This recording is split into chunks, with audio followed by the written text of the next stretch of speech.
స్తుతిస్తారు. మనం కూడా నిత్యం యేసయ్యని ఏం చేయాలి? స్తుతించాలి. స్తుతించే పిల్లలంటే దేవునికి చాలా ఇష్టం అంట. మన సినిమా పాటలు కానీ ఆ పాటలు ఇవన్నీ పాడొచ్చా? మనం పాడొచ్చా?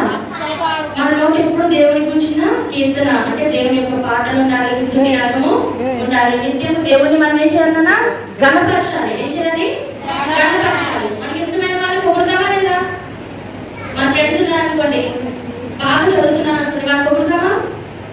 ఎప్పుడైనా మనం చక్కగా మంచి పనులు చేస్తే మన పేరెంట్స్ మనం పొగుడుతారు. అప్పుడు మనకి హ్యాపీనెస్ ఉంటుందా లేదా? నిత్యం మనల్ని కాచి కాపాడు యేసయ్యని మనం కూడా ఏం చేయాలన్నా ఏం చేయాలి? స్తుతించాలి, కీర్తించాలి, గణపరచాలి. ఓకేనా? మనం బాగా బైబిల్ చదువుతున్నాడు కదా, రోజు చదువుతున్నాడా? దేవుని మాట వింటున్నాడా? పేరెంట్స్ కి ఒబే అవుతున్నాడా? అయ్యో, కనిపించి రోజు ఏం చదువుతుంది?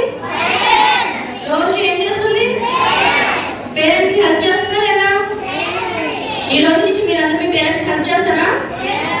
ఎంతమంది హెల్ప్ చేస్తారు? Raise your hands. మీ హ్యాండ్స్ ఎవరు చూస్తున్నారు? మేము చూస్తామా? జీసస్ చూస్తారా? సో మీరు చేతులు ఎత్తారనంటే మీరు ఒప్పుకున్నారని. సో మమ్మీ డాడీ ఎప్పుడైనా చేతులు దించారన్నా, ఎప్పుడైనా హెల్ప్ చేయమని, చిన్న చిన్న హెల్ప్ చేయమని అడిగినప్పుడు మనం చేయడానికి విసుక్కోవాలా? హెల్ప్ చేయాలా? విసుక్కోవాలా? నేను చేయను మమ్మీ, నేను లేవలేను మమ్మీ, నేను ఇవ్వలేను